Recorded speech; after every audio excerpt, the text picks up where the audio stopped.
Welcome back, and we are going to clean up our understanding of vertical asymptotes in this video. So we learned that they exist, how to find them, and that's pretty much where we left it, right? So let's go ahead and figure out how we graph them, kind of have an idea of that, but then really what we want to zero in on is how does the function behave on either side of them, okay? So basic example, okay, f of x equals 1 over x, okay?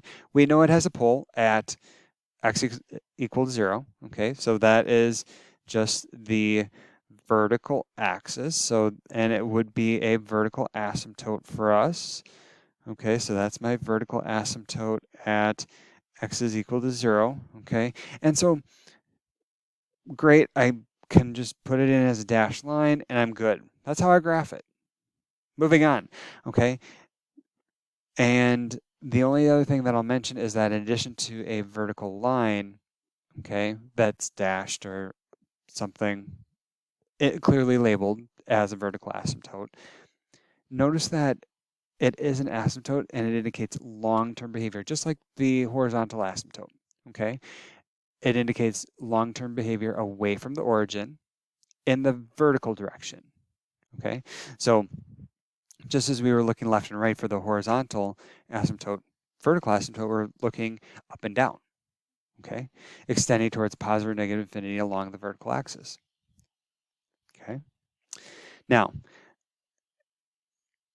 in our work, we are trying to figure out if we're trying to figure out how to produce the graph, right? So having the graph is sort of cheating in a way, sadly.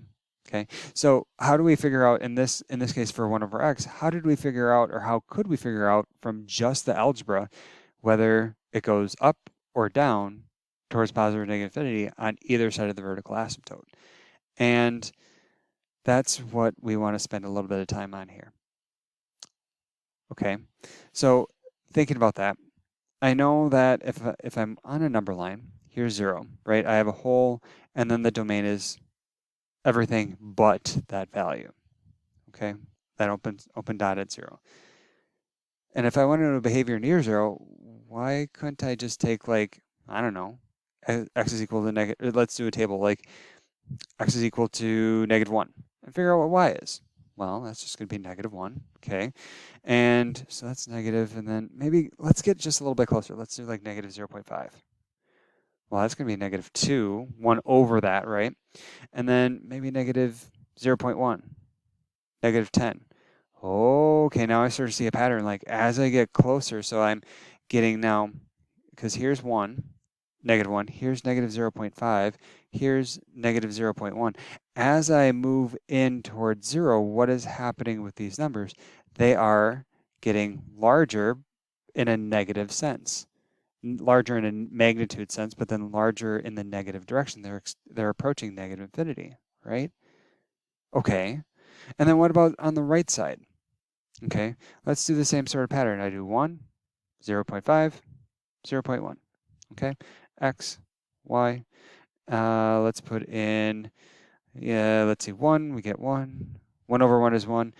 1 over 0.5, that would be 2. 1 over 0.1 would give me 10. Okay, so again, as I come in from 0 on the right side of 0, everything as I'm looking at it, it's going towards positive infinity. They're blowing up, okay? And I could even go closer. I could do like 0.001, and that would give me 1 over 1,000, I think.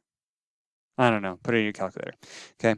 But the idea is if we want to determine, what's happening on either side of the vertical asymptote, we want to substitute values of x in that are really close to the vertical asymptote and see if they're just positive or negative. I could get the exact value, yeah, but I'm more concerned, are they getting larger positively or negatively? It's going to be one of those two, okay? If it's positive, it'll approach positive infinity. If it's negative, it'll approach negative infinity, okay? Now, okay, how do we can use a lot of language, like in written English, to describe that, or there is a nice way to capture that using mathematics, and it's called arrow notation. Okay, so the way I would read this statement here that I'm boxing in green is as x goes to negative infinity, so as it gets larger negatively, okay, f of x is going to 0. Okay, so mathematically, I'm kind of thinking, what would this look like in a picture? Okay, as I'm going this direction, the y value is going down towards 0. Oh, okay. What about this next one? Okay, little sketch. Okay, as x goes to positive infinity, so I'm going this way, right? F of x is the y value is going to 0. Okay, one of these two cases. I don't know which one necessarily. Now, new bit of notation. Okay, haven't seen the exponent. It's actually a superscript, but it looks like an exponent. Superscript of minus and plus. Okay, the minus means x approaching. So as x approaches the value of 0 from the left-hand side. Okay, so now looking at this specifically, I would see something like here's 0, and then I'm coming in from the left side. Okay, the left side, the negative side of 0. Okay, the y value is going down. Okay, the y value is going down towards minus infinity.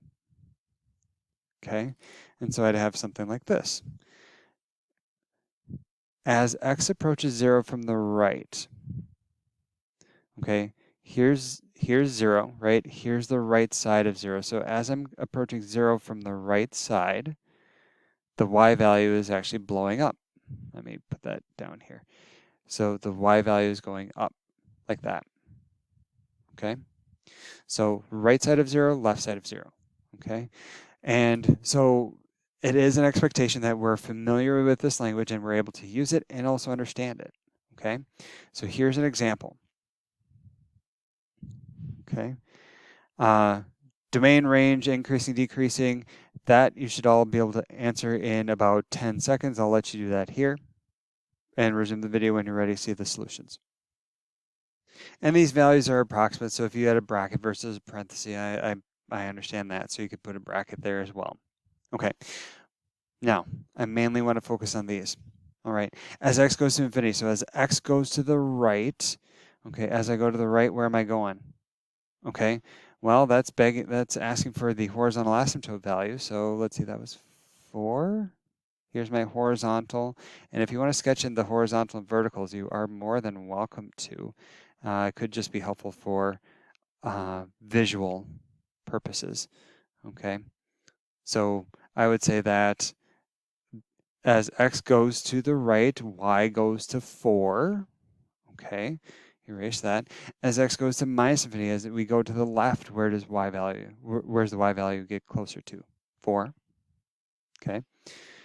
As we approach, as x approaches 2 from the left-hand side, okay, so here's 2, so here's 2, right? Here's negative 2, but here's 2. As I approach 2 from the left-hand side, where am I going?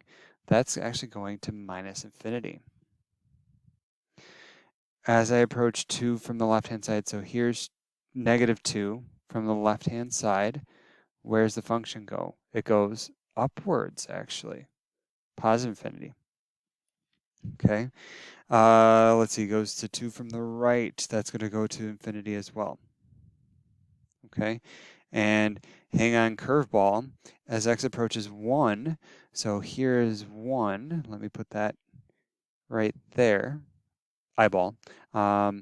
There's 1. What does the y value get close to? Well, I'd say negative 1. Okay, that's totally possible. Okay, so work with the notation, understand the notation.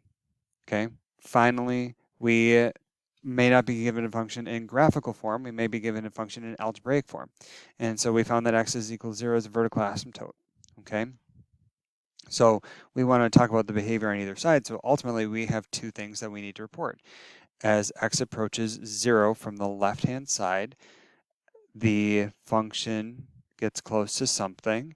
And then as x approaches 0 on the right-hand side, the function gets close to something, okay? And again, you need to classify the behavior using test points. So I'm going to do just a table, x, and then f of x, and then values close to 0 on the left-hand side, I do, -1, 0, 0.5, negative, 0.1, negative, and then on the other side, I do 0.1, 0.5, and 1, okay? Now, I'm going to maybe make your life a little bit easier. F of x is a lot to work with, and there's a lot of room for calculation error. Instead, you can actually use r of x because, again, for everything other than x is equal to 2, when x is not 2, right, which was our whole location, these things are exactly the same, okay? So use r of x for all your calculations. It just goes faster, okay? So I put in -1. Numerator ends up being negative or positive 1 over positive 1, so that's going to be positive. 0.5, it's going to again be positive over positive, so that's going to be positive. I don't care about the number, I just care about positive or negative. And then negative 0.1 should be positive, but let's just check. Positive number over positive gives me positive, so then I'm going to say that this goes to positive infinity, okay? I know it's going to be either positive or negative infinity, I just need to figure out which one. And then finally, for the other side, if I put in positive 0.1, so it'll be a positive over a negative, which is a negative number overall. 0.5 positive over negative is negative overall, and then positive over negative gives me a negative overall. So this side's going to go to negative infinity. Okay, and so that's how we find behavior near vertical asymptotes. Find it, test values, look at a pattern. All right.